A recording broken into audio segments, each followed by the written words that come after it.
Graba Katy, por favor. Bueno, bienvenidos. Bienvenidos entonces a la nueva clase de control de signos vitales.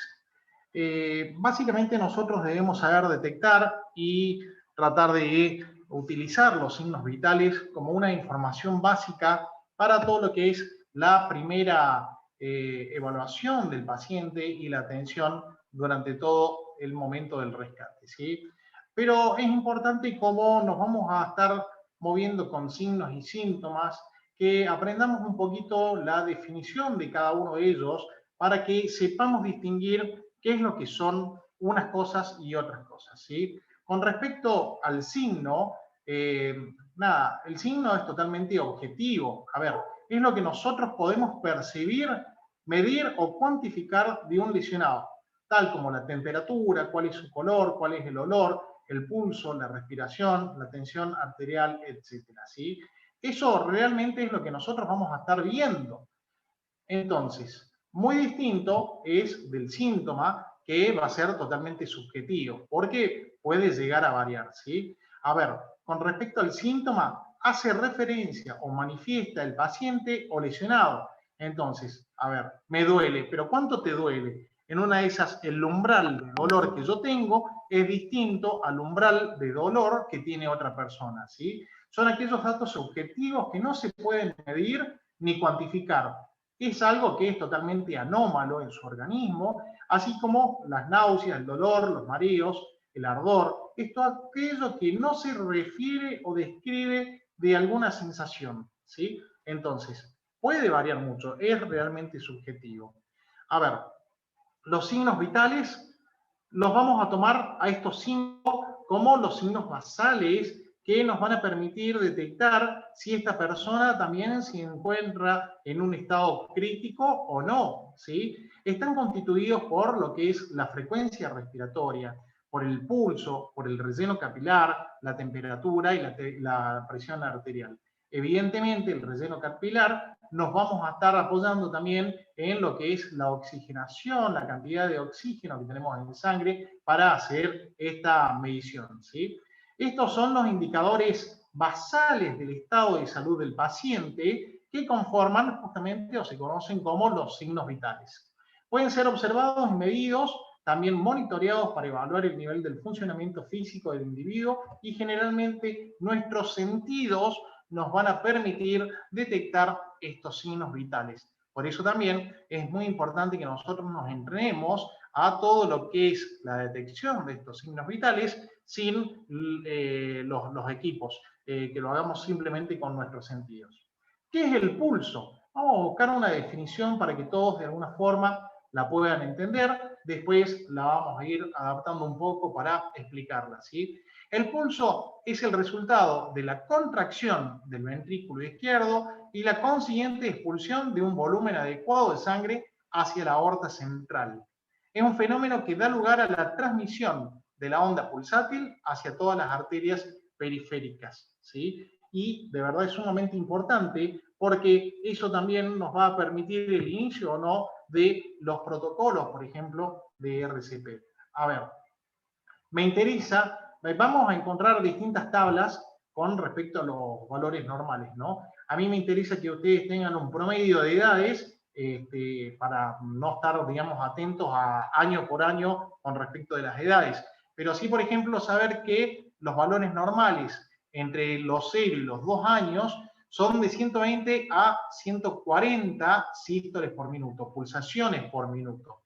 Pero si nosotros vamos a unos niños un poco más grandes, entre los 6 a los 10 años, vamos a encontrar que esos valores normales bajan un poquito, ¿sí? Baja la cantidad de sístoles por minuto a una cantidad promedio de 100 sístoles por minuto. Pero ¿qué es lo que pasa?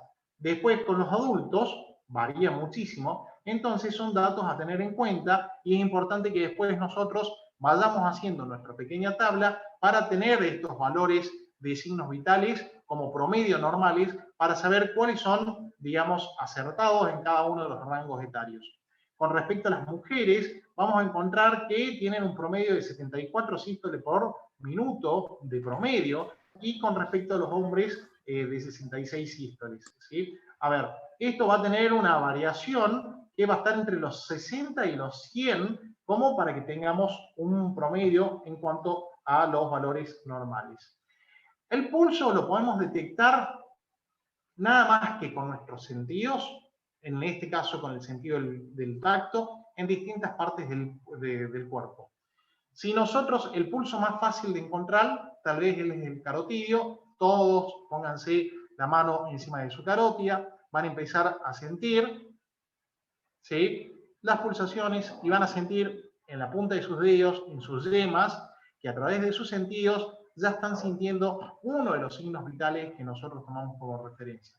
Entonces, en la carotidia, ¿sí?, lo que podemos hacer también es hacer una toma simultánea del pulso, ya sea en la parte radial, en la muñeca, ¿sí?, y también en la parte de la carótida. Entonces, ahí también estamos chequeando, ¿no es cierto?, si en las partes más distales del cuerpo estamos encontrando pulso o no. Eso también nos puede servir para después determinar un poco, sin un tensiómetro, cuál es la tensión arterial que tiene nuestro paciente.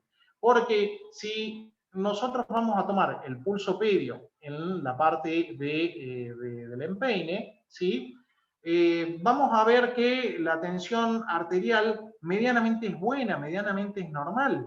Ahora, si nosotros no encontramos el pulso donde lo estamos tomando, por ejemplo, en la parte más distal, en el pulso pedio, vamos a tratar de ir a la parte inmediata superior para buscar justamente el pulso, ¿no? Es así también como vamos a encontrar el pulso tibial en la parte del tobillo y el inmediato superior después, bueno, va a ser en la rodilla, pero en este caso estamos viendo el inguinal. El pulso inguinal generalmente nos va a ser más fácil detectarlo tal vez en personas pequeñas o en niños, ¿sí? También tenemos que ser muy cuidadosos con nuestros pacientes, con nuestras víctimas. Tengan en cuenta que no podemos ser invasivos, no podemos estar toqueteando por tocar. Entonces, a la hora de hacer una exploración con un paciente, tenemos que ser realmente cuidadosos y respetuosos del cuerpo del paciente, ¿sí? Perfecto. Eso lo vamos a ir viendo también, pero sepan ustedes que distintas partes del cuerpo nos pueden servir para hacer justamente esa examinación del pulso, ¿sí? En la parte de la rodilla, todo lo que es el pulso popliteo, ¿sí? En la parte lateral de la cabeza vamos a encontrar justamente la arteria temporal, que también lo vamos a poder sentir, ¿sí?, si ustedes hacen una leve presión.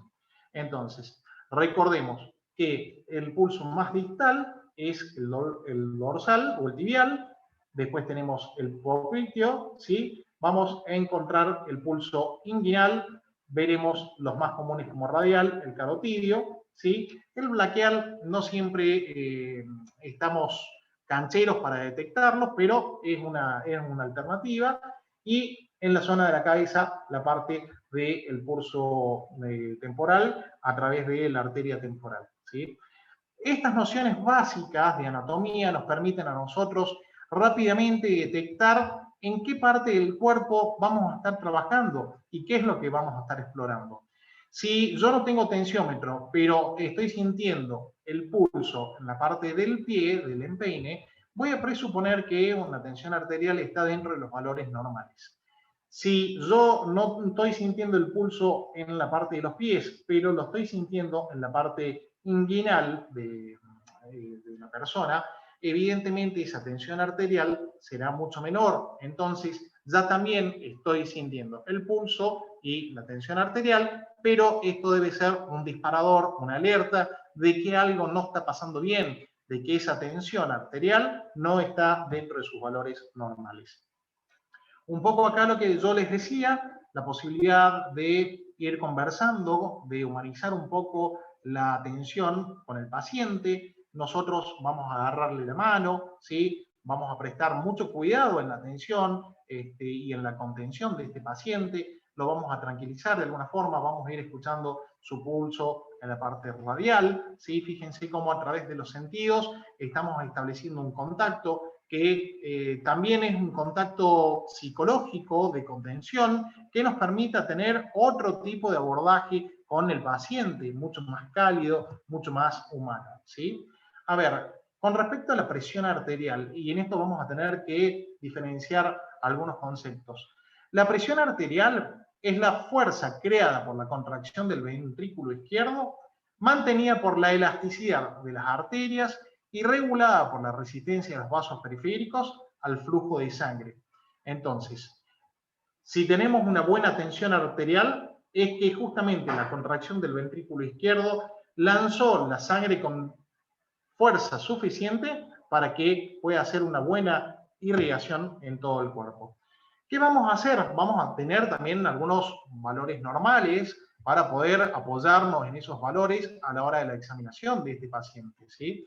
Entonces, al nacer, la presión sistólica, que es lo que nosotros generalmente conocemos como la máxima, es evidentemente una presión mucho más baja a lo que tendría una persona adulta. Estaríamos hablando de 70 milímetros de mercurio, ¿sí? Cuando generalmente nosotros, una medida, un valor normal, lo podemos establecer generalmente entre los 120 de alta y 80 de mínima, ¿sí? Entonces, la diastólica generalmente no sobrepasa los 40 milímetros de mercurio, estamos hablando en los primeros días de vida. Pero ¿qué es lo que pasa? Evidentemente, después la máxima, la sistólica, va cambiando de acuerdo también a cada organismo y a la edad de ese organismo. Recuerden que no todos los organismos son iguales, ¿sí? Pero vamos a tomar como referencia, por ejemplo, que a los 2 años de edad, la sistólica, la tensión, la máxima, va a ser alrededor de los 100 milímetros de mercurio. Entre los 10 y 12 años vamos a estar hablando de 110 milímetros de mercurio y evidentemente ya a partir de los 15 años en adelante 120 milímetros de mercurio como máxima. A ver, tengamos en cuenta que algunos valores normales pueden estar un poquito desfasados, un poquito corridos, de acuerdo a cada uno de los organismos. Entonces, dentro de los normales, ¿sí? Vamos a tomar entonces hasta 139 y hasta 89 de máxima y de mínima. Si nosotros empezamos a detectar en un paciente una presión donde tengamos la sistólica en los 140 hasta los 150, ya estaríamos hablando de que esa persona está con un poquito de presión alta. Guarda, activemos las alertas porque todos estos son cuestiones a tener en cuenta que nos están indicando algo. Basta que una persona solo una vez haya llegado a los 150 milímetros de mercurio, un pico de tensión desde los 150 para arriba, basta que haya llegado solo una sola vez para que esa persona ya sea considerada una persona hipertensa. 1 de cada 3 personas somos hipertensos. Entonces, realmente es algo que lo vamos a notar y lo vamos a encontrar frecuentemente en nuestra comunidad. Entonces, es importante saber que una vez que hayas llegado hasta los 150, ya es necesario que vos empieces a hacer controles habituales, que empieces un tratamiento, seguramente se te dará alguna pastilla para que puedas tener a lo largo de tu vida una tensión arterial medianamente estable y con valores más o menos cuidados. Evidentemente, mientras más sube justamente la presión, vamos a encontrar que de alguna forma también es mucho más peligroso y las consecuencias pueden ser mucho más terribles. Vamos a encontrar distintos tipos de tensiómetros, particularmente en el caso nuestro, que vamos a estar trabajando mucho en la calle. Yo les recomendaría que usen un tensiómetro analógico, ¿sí? Son más exactos, son más fáciles de calibrar también, pero también existen los tensiómetros digitales, los tensiómetros de pie, los tensiómetros de pared. A ver, lo mejor que puede haber en un hospital son los famosos tensiómetros de pared, ¿sí? Donde tenían justamente la medición de mercurio, uno insuflaba un poco de aire y eso llegaba en una escala a mover el mercurio, pero bueno, el mercurio es altamente contaminante y es muy peligroso justamente el manejo del mercurio. Por eso también, de alguna forma, se ha cambiado un poco a los otros tipos de tensiómetros, ¿sí? Van a encontrar distintos. La sugerencia es que en lo posible traten que para la próxima clase de tener un tensiómetro, vamos a aprender a tomar bien la tensión, van a tener una clase específica esa, y empiezan a conformar ya los elementos de su botiquín y de su equipo de protección personal, ¿sí? ¿Qué pasa? La temperatura es otro de los signos vitales que nosotros podemos encontrar y también la podemos encontrar sin instrumentos, porque podemos tomar la referencia a la temperatura de nuestro cuerpo y hacer una comparación con el contacto que estamos teniendo con el otro cuerpo y vamos a ver si ese cuerpo está extremadamente caliente o está muy frío. Y tal vez lograr con la práctica detectar un promedio o una habilidad que nos permita saber si esa persona está con febrícula o si está con fiebre o fiebre muy alta, ¿sí? Bien, la temperatura corporal, la determinación de la temperatura corporal proporciona con frecuencia una indicación valiosa en cuanto a la gravedad de la patología del paciente. Evidentemente, ¿por qué? Porque también tenemos que centrar en un valor normal y eso también lo podemos hacer a través de nuestros sentidos. Si la persona está excesivamente fría, es muy probable que ese organismo esté padeciendo algún tipo de crisis que probablemente lo lleven a la muerte. Si esa temperatura está siendo extremadamente alta, también la vamos a sentir, el cuerpo lo va a manifestar. Recuerden también que la fiebre puede ser un mecanismo de defensa, pero el cuerpo va regulando, entonces esto es un promedio. Si pasamos a esos valores normales, son situaciones de peligro a tener en cuenta, ¿sí?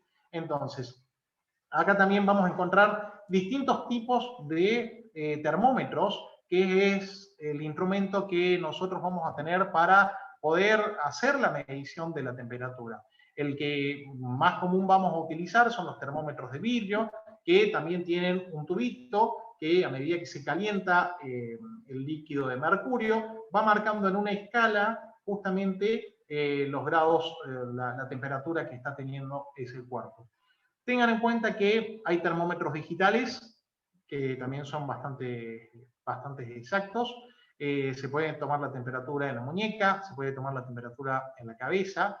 Tengan en cuenta que también en una de esas, cuando hablamos de medicina táctica, podemos estar usando algunos termómetros de contacto que con el simple hecho de contactar la lámina, el termómetro con la piel, ya está haciendo una medición también de temperatura, ¿no? Entonces, ver también para qué tipo de actividad vamos a estar usando esa herramienta.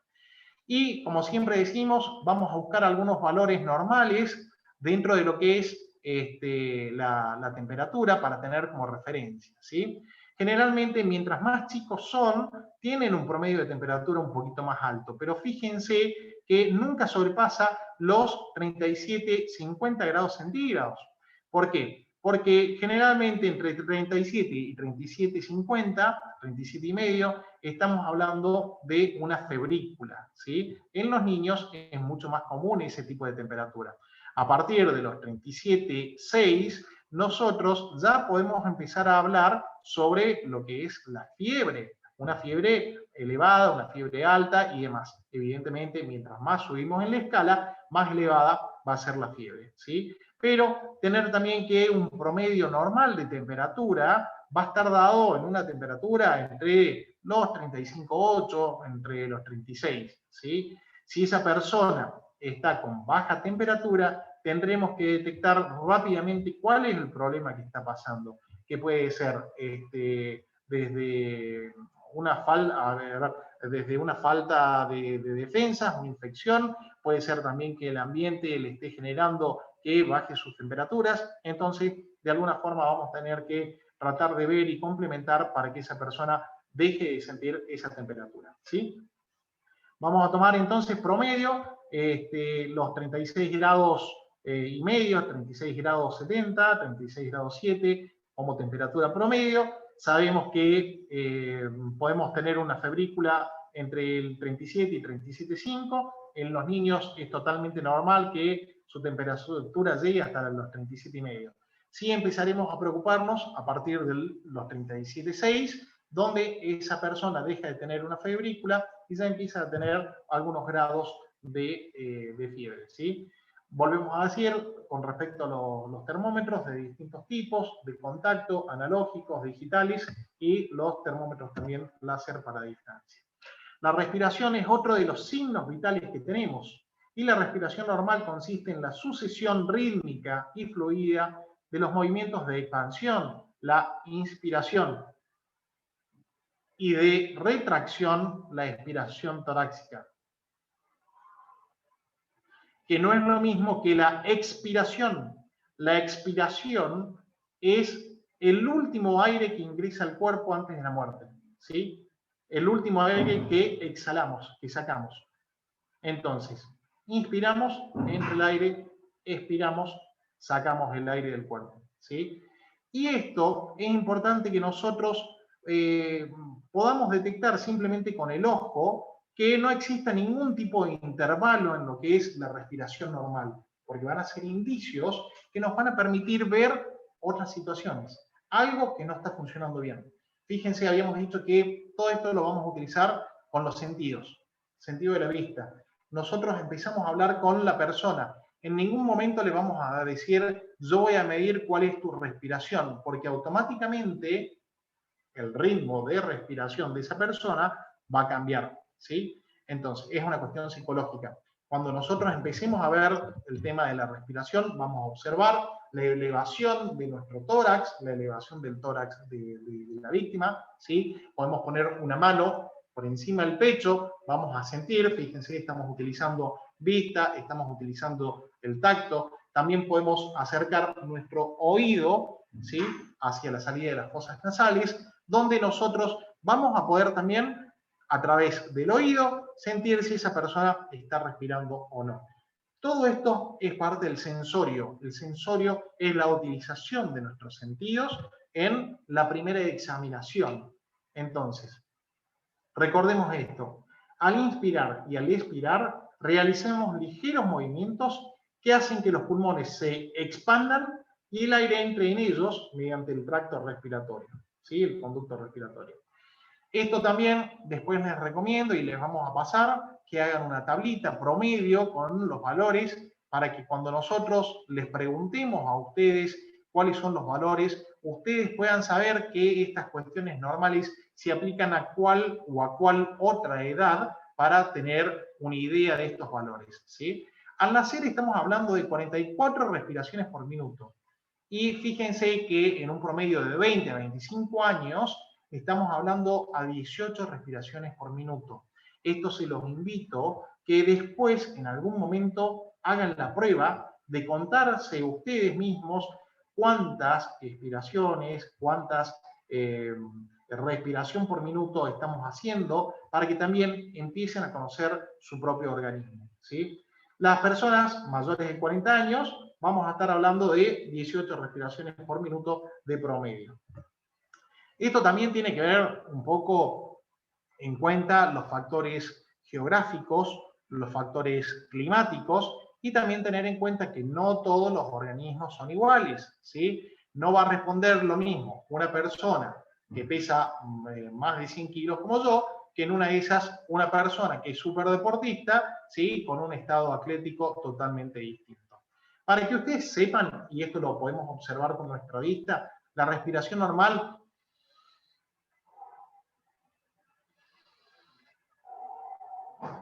el ritmo es totalmente sucesivo, se repite, ¿sí?, todo lo que es la inspiración y la expiración. Ahora, cuando nosotros empezamos a ver que esta respiración se vuelve acidótica o empieza a ser acelerada o demasiado lenta, también tenemos que tener en cuenta, porque son factores que nos están indicando, guarda, alerta, alerta, algo está pasando. Si una persona, nosotros conocemos sus valores normales y vemos que esa persona está teniendo una respiración sumamente agitada, significa que su organismo le está pidiendo mucho más aire para poder funcionar. Fíjense cómo lo vemos, cómo lo sentimos y cómo también lo vamos a sentir a través de nuestro tacto, apoyando nuestra mano en el pecho de esa persona.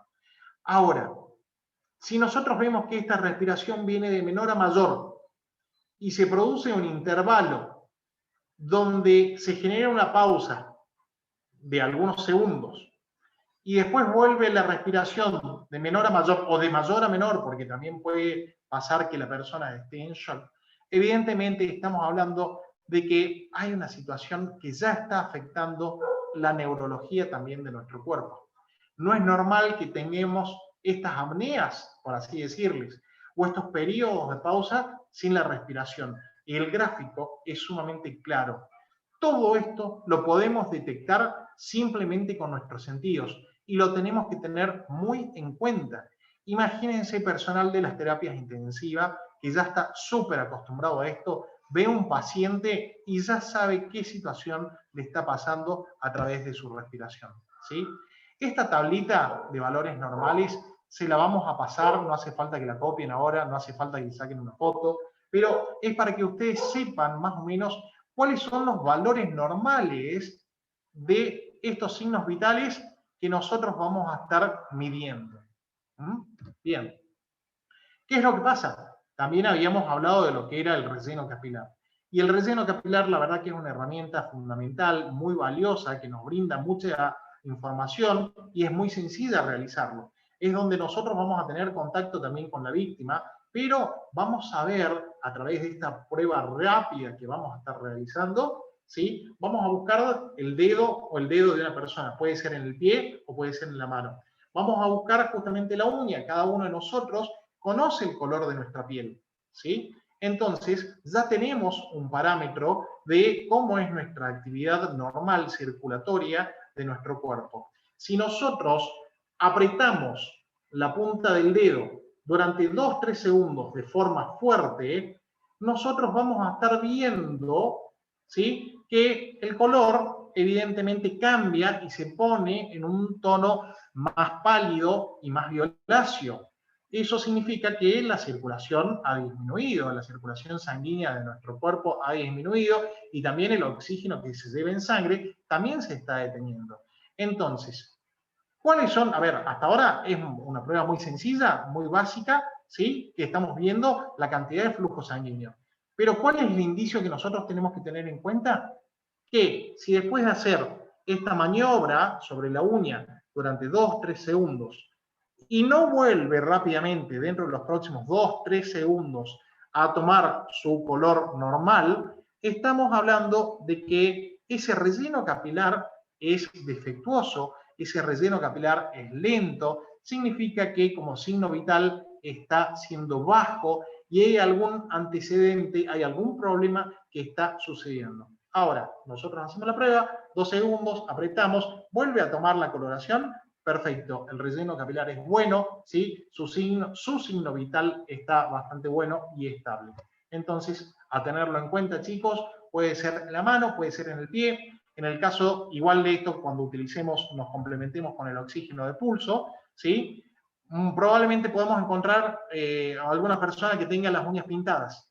Bueno, si podemos, le sacamos rápidamente la pintura de uñas, si podemos, si tenemos el tiempo. Si no podemos, vamos a hacer justamente, lo vamos a hacer de costado. No va a ser tan efectivo como si fuera arriba de la uña, pero también va a ser un indicio que lo vamos a poder realizar para tener indicios de cómo es la situación. Lo mismo pasa con el oxímetro de pulso. Esto, en el momento que puedan, también se los recomiendo que cada uno de ustedes pueda comprar. No es obligatorio, pero si lo pueden tener, realmente les va a servir y va a ser de gran utilidad, ¿sí? Si a la persona nosotros vamos a hacer la medición de la saturación de oxígeno en sangre, vamos a ponérselo por encima de la uña, pero si esa uña está pintada, nos va a dar un dato totalmente erróneo y equívoco, que nos puede llegar a complicar una situación. Entonces, evidentemente, ese saturómetro lo vamos a poner de forma lateral, como para tener un indicio. No va a ser la medición exacta, pero va a ser estimativa y nos va a poder tener, dar la posibilidad de un acercamiento, ¿sí? Bien. El oxímetro de pulso también nos permite ver la cantidad de pulsaciones que tiene el paciente. Eso de alguna forma nos permite avanzar con el tiempo, porque antes teníamos que, cuando medíamos el pulso, tomar un minuto, ¿sí? Y dividirlo, por ejemplo, en 30 segundos, contar la cantidad de pulsaciones que encontrábamos en 30 segundos y multiplicarlo por 2. Si no, la otra es agarrar un minuto, hacer la medición del pulso durante 15 segundos y multiplicarla por 4, ¿sí? Bien, entonces, recordar esto, que sin el oxigímetro hacemos presión sobre la uña, siendo una respuesta rápida, rosado o no, para controlar la deshidratación y la cantidad de flujo sanguíneo que tenemos en el tejido. La oximetría es una herramienta que nos permite ganar tiempo. Ustedes verán, depende también el oxímetro pulso que tengamos, pero hay algunos que nos van a marcar justamente, nos van a dar la posibilidad casi de hacer un electro, nos marca, hay algunos oxímetros que nos marcan cómo está funcionando, los ST, el ritmo del corazón, ¿sí? Si fibrila, si no fibrila, esos son los más los oxímetros de alta complejidad, pero básicamente ustedes van a poder ver la cantidad de saturación de oxígeno que tenemos en sangre y la cantidad de pulsaciones que nosotros tenemos durante el minuto que estamos controlando. Bien. Vamos de vuelta.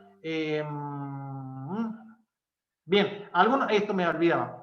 Es importante, y esto no está dentro de los parámetros que se los pasamos, pero es importante que ustedes lo sepan ya de memoria, ¿sí? Lo ideal cuando ustedes tienen un oxímetro pulso es que su saturación de oxígeno en sangre sea del 100%. Evidentemente, cada organismo es totalmente distinto, hay que ver también algunos factores climáticos, geográficos, porque puede variar de acuerdo a la altura donde estemos. No es lo mismo que estemos en la Puna de Jujuy que estemos acá en Córdoba, ¿sí? Entonces, a tener en cuenta esas cuestiones. Pero yo les quiero contar esto. Si ustedes toman, y vamos a tomar estos valores como valores medianamente normales, ustedes están haciendo la comprobación de saturación de oxígeno en sangre, y ya habíamos dicho, el ideal es el 100%.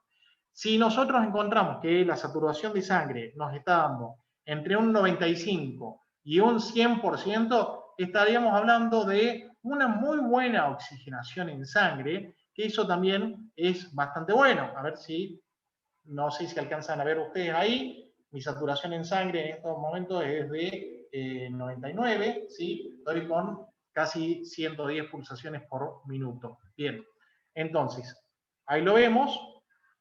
Si esta saturación yo la tuviera por debajo de 95 y hasta los 90, yo le diría que estamos teniendo buen oxígeno, pero no tan buena cantidad, ¿sí? Entonces, saber de que hay algo que está pasando ahí, hay algo que vamos a tener que tener en cuenta. ¿Y por qué tenemos una saturación menor a los 95? Puede ser el tabaco, puede ser la falta de deporte, puede ser que seamos asmáticos. Guarda, fíjense que ya son factores que nos están alertando de que está existiendo algún tipo de problema en ese cuerpito que nosotros vamos a estar examinando. Si nosotros tenemos una saturación de sangre que va entre los 90 y los 87, yo les diría, chicos, vamos buscando un médico, ¿sí? Y fíjense que este aparatito nos permite hacer diferencia entre un traslado rápido, entre una internación o no. Y los que son asmáticos seguramente lo saben. Ese tiempo, esas condiciones que ganamos a través de estos aparatitos nos permiten hacer efectivo una serie de procedimientos. Dijimos entonces, 100% es lo óptimo, lo excelente. De 95 a 100 estamos teniendo una muy buena oxigenación. De 90 a 95 es buena, ahí nos quedamos, es buena. De 87 a 90% de saturación de sangre, es bueno empezar a ir al médico, ¿sí? A empezar a hacer alguna consulta. Ahora, si nosotros tenemos una saturación de oxígeno en sangre menor al 85%, chicos, es el momento que ustedes ya tienen que estar internados, ya tienen que estar con su paciente con justamente una cánula de oxígeno, ¿sí? O un reservorio. Es un paciente que ya tiene que estar siendo tratado y guarda con eso porque si esperamos que la saturación de sangre sea extremadamente baja para hacer el traslado, es el momento que ustedes están perdiendo o están complicando la situación de un paciente. Fíjense entonces que ya dijimos que el 90, wow, tenemos mucho más que la mitad más uno, ¿sí? Es buena, pero nos está faltando aire.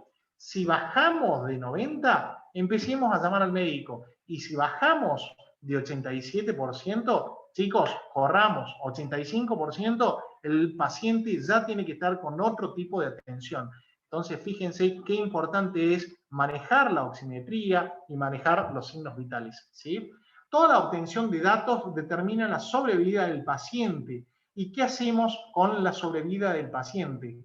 Ganamos tiempo, ganamos posibilidad de que ese paciente pueda estar mejor.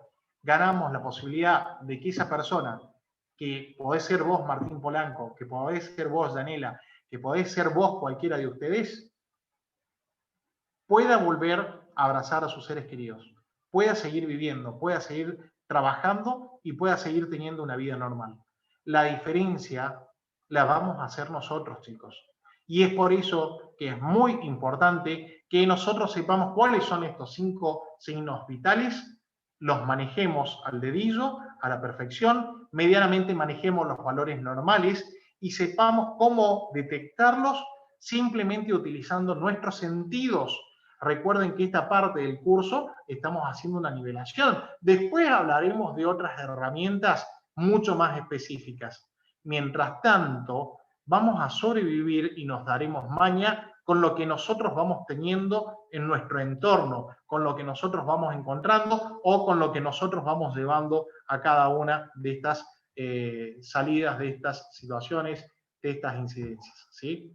Es sumamente importante, chicos, es sumamente importante que tomemos con conciencia todo lo que es esta capacitación básica para que con estos parámetros generales de cultura general de lo que es la salud, de lo que es la atención prehospitalaria, nosotros empecemos a construir una atención mucho más humana, mucho más profesional, ¿sí? Y darle a esas personas la posibilidad de sobrevida, ese tiempo que podemos ganar atendiendo a la víctima, no esperando